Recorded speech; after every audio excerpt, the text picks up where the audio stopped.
Airstrikes, assassinations, long-range firepower. Israel message is clear: hit hard, hit fast, and hit deep, and cause as much damage and fear as possible. As the conflict with Iran intensifies, Israel has carried out strikes on strategic sites and targeted senior figures linked to Iran's security apparatus, but also targeted civilian infrastructure.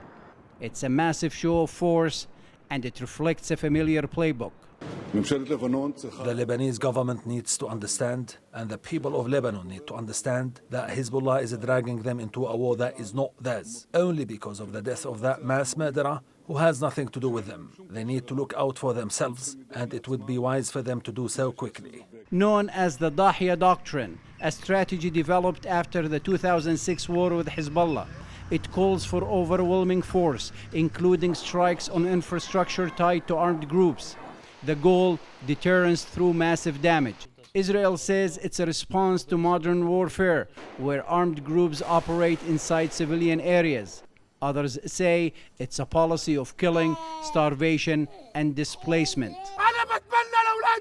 I wish death for the children, because I cannot get them bread. I cannot feed them. I cannot feed my own children. Every day there's death. There's no rice, no food, no flour. What did we do to deserve this?